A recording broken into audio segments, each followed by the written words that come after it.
It's a stunning winter day, and my mission is to prune the hazelnut trees. So since discovering them, I've done a bit of learning about them, and they're definitely well and truly, as some of you have commented, in an out of condition shape. So my mission today is to try my hand at pruning a hazelnut tree. Essentially, I'm going to thin out the new shoots and try and pare it back to the thicker, older branches, and then bring the top down, bring the canopy down. So wish me luck on my first attempt here. Check out the day. Come out and they've been trimming the berm. There's the berm work, makes us happy. And here's the hazelnut trees to be trimmed. Let's see if we can get a good before and after from this angle, roughly. Which one to start with?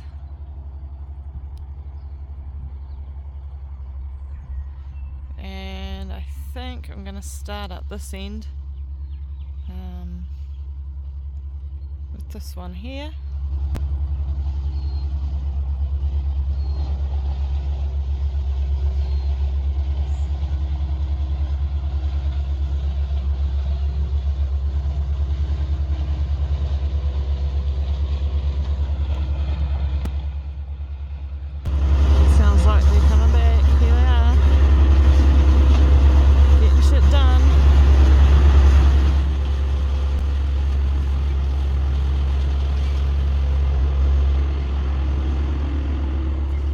One of the other things I've learned is that if you're coppicing these trees for poles, which means taking out the long straight wood and using them as long pieces of straight wood, like for bean poles or whatever in your garden, you want to do this pruning once every 5 to 7 years. So I don't think I'll do more than 1 or 2 trees, and I'm suddenly rethinking my choice of tree, but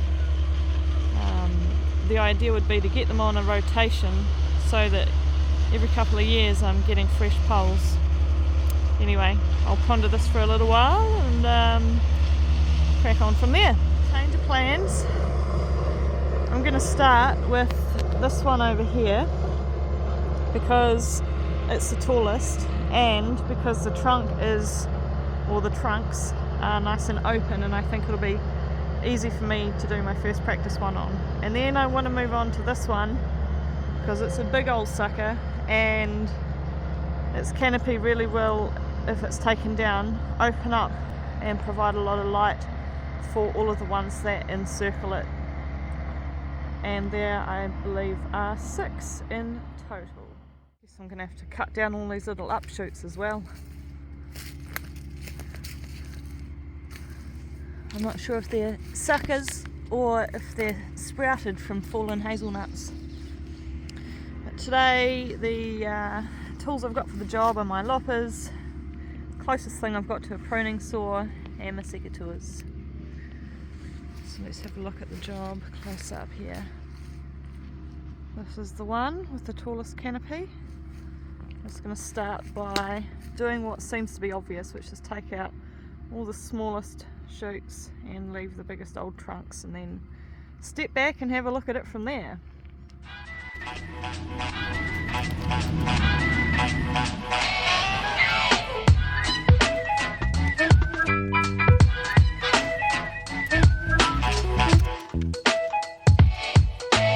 A, B, C, D, E, F, G.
kills me.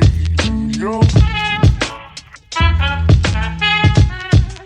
I would where roses bloom. When you speak, angel, sing from above.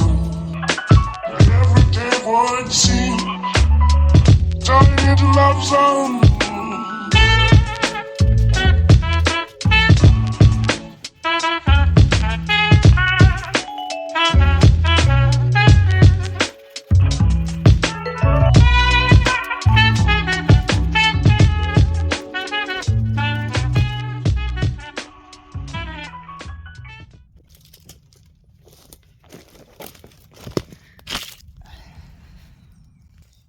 Well, it's a bigger job than I'd anticipated, but especially with the amount of standing around looking at it that I do.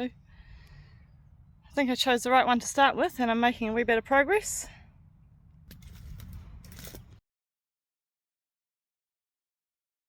I'm not the only one working hard today.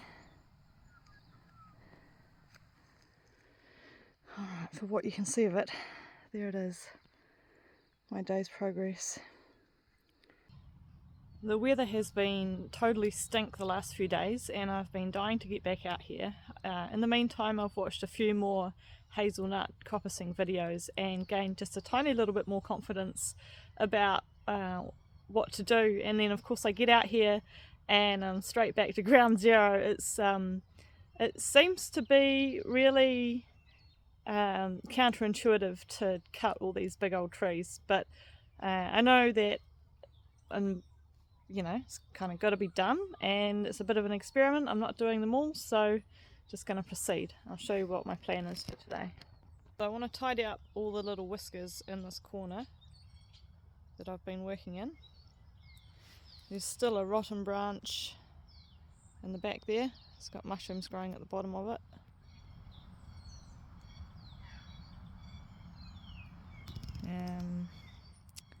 And there's another hazelnut tree in the distance there. Goes right up.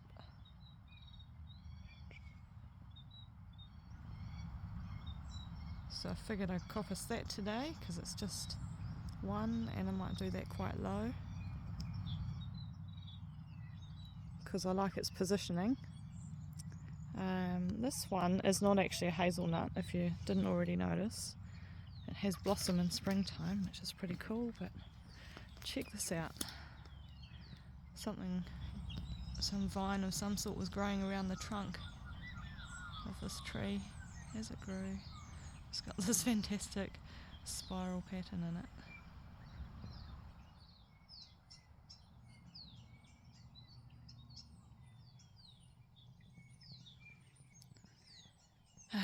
But yeah, I pruned a little bit off that the other day. Wouldn't mind taking a little bit more off it, but we'll just see how we go. Don't want to get too chop happy. These big ones, well, I actually think they're a little bit big for me to take on my own, so wait till I got some assistance for that. Tidy up some more of these whiskers.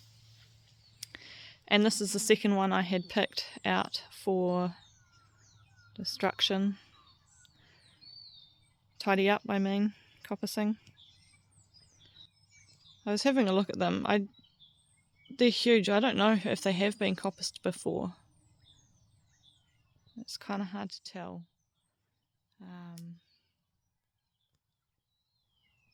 What do you think? Anybody have an expert eye? I wonder if you'd have to dig a little bit lower, or if there's just really no way to tell. Either way, there's plenty that's obvious to get started with on this tree, so we'll see what it looks like once I've tidied up all those whiskers and got myself some poles. There's still a bit of my mess from last time laying there waiting to be chopped up and tidied up into those piles. That's the brush and anything else. And those are the poles. And they're not very straight, but I might be able to make use of some of them. Or burn the rest. We'll see.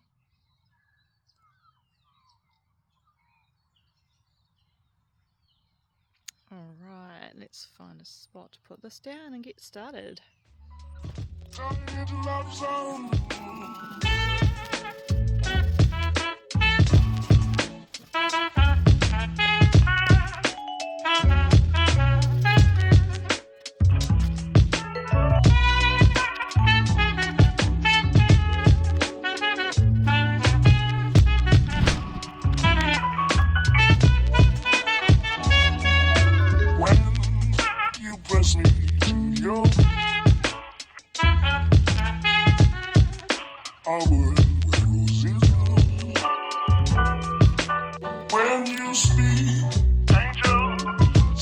from above. Every day would seem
So now we're looking back on what I've done.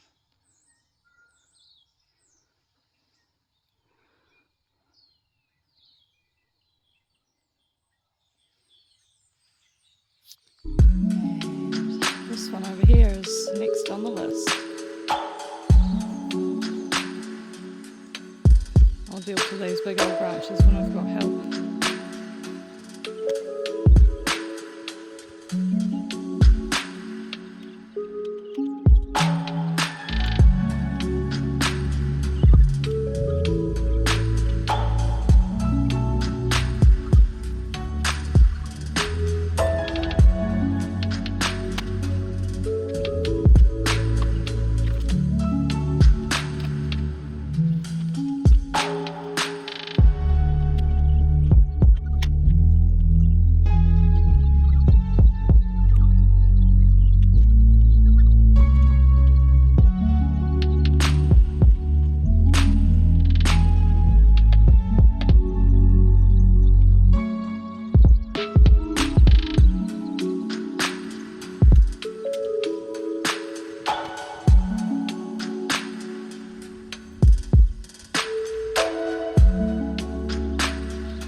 Going, we are. Okay.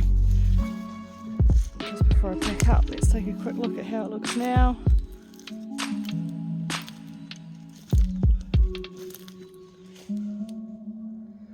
What do you think? What would you do?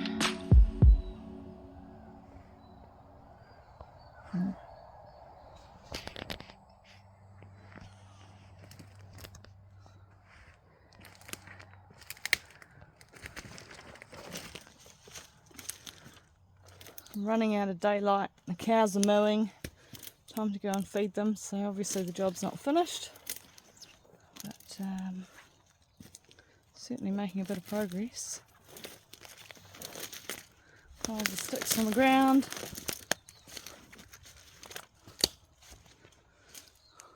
Now I need to learn how to start weaving. Fucking cows. End of day 2. You can barely tell I've been in there. Whatever you can see in this light.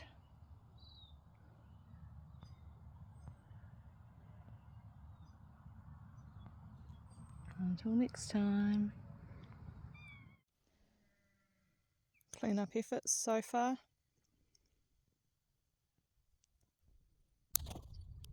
Okay, so by this stage I have learned that the hazelnut trees are roughly 25 years old and they've never been coppiced before.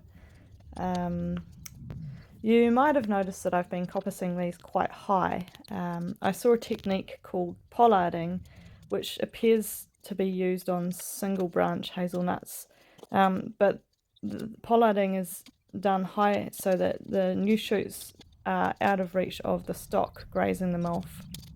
And although we don't generally run stock in here, I figured if it's done high we potentially could. And the other reason is that I can always chop more later if everyone comments and tells me how wrong I'm doing it.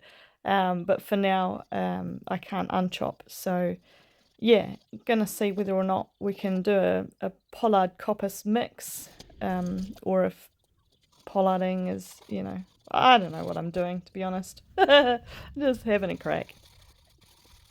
The last thing that I'm attempting to do here is to leave some of the relatively new shoots that are only a few metres high that may potentially produce hazelnuts in the near future.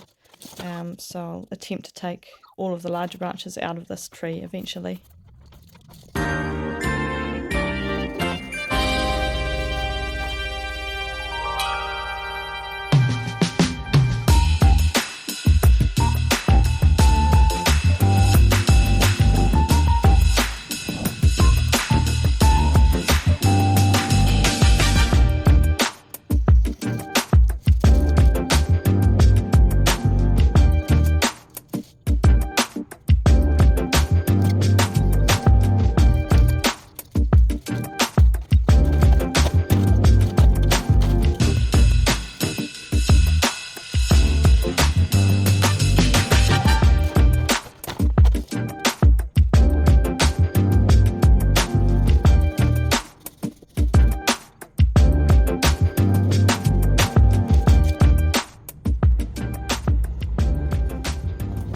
I need a break and a chance to clean up this mess.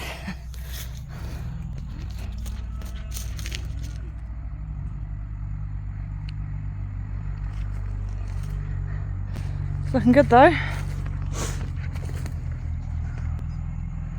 Man, it's slow work.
phone ran out of batteries and my camera died, and I missed getting the last bit of work I did there. And the job is far from finished, so I've decided to wrap this video up here because it's probably getting long enough. I'm really looking forward to seeing what you think of this one, if you've had fun watching, and if you've got any useful suggestions. And I guess I'll see you back for round 2.